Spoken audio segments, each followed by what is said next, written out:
Tarantula Parque de Atracciones de Madrid is one of the better Maurer spinners. Most rides like it feature compact, cloned layouts on flat pieces of land.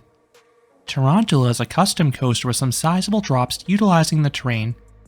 Does this make it a top-tier spinning coaster? Find out in this review. Tarantula opened in 2005. It was one of 5 coasters added to this park in a 3-year span. This would be a Maurer SC3000 spinning coaster. It would be placed in a hill in between the main entrance and Tornado, and part of the layout went directly above a pre-existing dark ride named Old Mine 1910. This worked well with the coaster because the exterior looked like a rocky cavern. In 2006, that dark ride was transformed into Cueva de las Tarantulas. This gave it even more synergy with its neighbor. The ride was also transformed into a shooting dark ride. The ride closed in 2019 though. The show building still stands, although the front has been boarded up, and the ride system has been removed entirely. Back to Tarantula.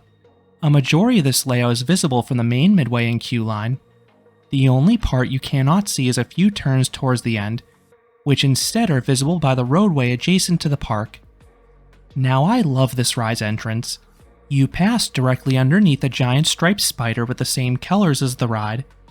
This coaster originally featured bright red track and bold black supports, but the Spanish sun has not been kind.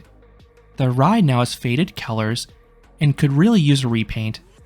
I do like how the start and end pass by some eggs, and then there's a cool spider web on the supports of the first turn. This station is shockingly minimalistic though. It is just 2 metal poles with canvases extending over the load area. At least it's shaded considering just how hot Madrid gets in the summer. Unfortunately, you may have to wait a while for this ride. Like most Maurer spinners, capacity is an issue with this ride. Each car seats just 4 riders. There are a handful of cars on the course at once, and there is a separate load and unload platform, but this line still moves slowly, especially because the crew does not necessarily call out for parties of 1 or 2, so you will see a lot of empty seats while waiting. As a result, this ride frequently has one of the longest waits in the park. It often hovers around the 30 to 45 minute mark. If you arrive at park opening, I recommend doing Abismo first if that ride still has a short queue. That is the one coaster that consistently has a longer line than Tarantula. The exit for Abismo is conveniently next to Tarantula's entrance, so you can hopefully get on that ride with a minimal wait afterwards. Alternatively, this is included in the park's paid Speedy Pass Skip the Line system. You can either purchase single shots for as low as €6, or there are all-day options for €28 to €39 that allow you to skip multiple rides all day long. This routes you directly to the load platform, so you usually board within 2 to 3 minutes maximum. These have the same vehicles as the other Maurer spinners. Pairs of guests sit back to back. I prefer spinning coasters that face outwards like this, as opposed to versions that face inwards. I think the visuals are superior. The seats in this ride are awkwardly low. Your knees will be noticeably higher than your lap. Then there's a T-bar. This can be uncomfortable if you're stapled, but the crew thankfully was not pushing down too hard. Once checked, you turn left out of the station, then you swiftly ascend an 84-foot or 25.5 meter tall lift hill. If you're facing backwards, you get a great view of Tornado and some buildings in the distance. The forward side looks towards the Casa de Campo Park. At the top, you have a little dip and a small section of straight track. This gives you a few final moments to take in that view. Then there's a twisting drop left. It has some good height and zip, particularly if you take it backwards. It is worth knowing the vehicles will start spinning once you crest that first drop. This is followed by a horseshoe turn. It is not 90 degrees like some of the Maurer spinners, but it is considerably larger than most. The element is not super forceful, but it offers fun visuals at weird angles. Then you head towards the first mid-course brake run. The ascent starts as a shallow ramp, but it sharply turns right at the top. This offers a lateral kink and usually gets the vehicle spinning considerably faster. You then pass through the mid-course brake run without slowing down. This is here for blocking purposes, not trimming. The drop off the mid-course twists right. It's not too steep, but it has a pinch of power, and the consistent spin makes it more exciting. Next is a camelback that gradually banks right. This offers weak and sustained floater airtime. It is weird to get airtime like this on a Maurer spinner, especially of the sustained variety, but I'll happily take it. It is extra sweet if you're spinning rapidly during it. Then you quickly bank right into another mid-course brake run. The entry is so sharp that it offers an okay but abrupt pop of airtime. This mid-course will noticeably trim the car. Depending on your orientation, this can accelerate your spin or ruin the momentum. The drop off this mid-course is straight.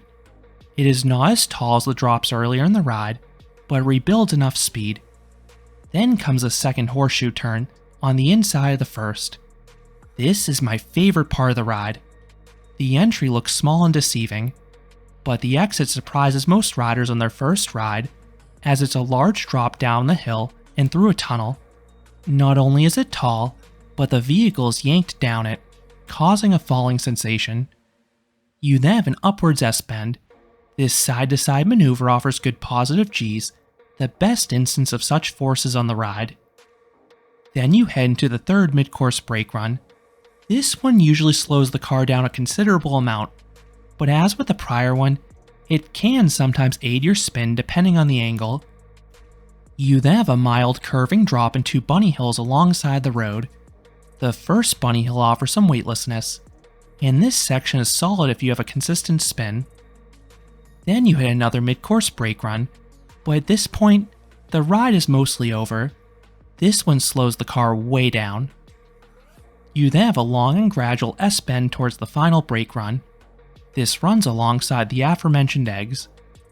You then slowly round a corner and approach the unload platform, but not before the ride quite literally ends with a bang. You have the worst part of a Maurer spinner remaining, the mechanism that resets your car so it's facing forwards. This violently slams the vehicle regardless, but it's especially fierce if you enter the final brake sideways because your car will have the most adjustment. So you'll want to brace yourself for this. It feels like a minor car accident. You then disembark, ending the 2,067-foot or 630-meter long coaster, but it does feel noticeably longer given how it branches towards the road in the second half. In terms of pacing, this is quite good for a spinning coaster. There are a lot of brake runs, but they aren't too disruptive, and the coaster quickly gets back to the action afterwards, often with a fun drop. Now, what about the smoothness? I mentioned the final mechanism, which is not ideal, but the ride also has a bit of a shake to it. Maybe it was the 100+ degree heat, but it did cause a minor headache after repeated rides. It very well could be the heat because I have not had this issue with the other Maurer spinners, and overall it is tolerable. So what would I rate Tarantula? I would give this coaster a 7.5 out of 10. This is a good spinning coaster. I like the original layout and how it utilizes the terrain. This allows for multiple sizable drops, which is something you typically don't get in these Maurer spinners. And this one is solid spinning and pacing. I wish the capacity were better and it were slightly smoother, but it's otherwise a really nice installation. I do prefer a few of the other spinners from Maurer and Mach, but I would definitely take this over any Gerstlauer spinner. So those are my thoughts on Tarantula Parque de Atracciones de Madrid. What are your thoughts about this coaster? Do you think it's a top-notch spinning coaster? Let me know down in the comments. If you enjoyed this review, I would appreciate it if you gave this video a like, and you considered subscribing, because there'll be a lot more roller coaster and amusement park videos here at Canopy Coaster. Thanks for watching.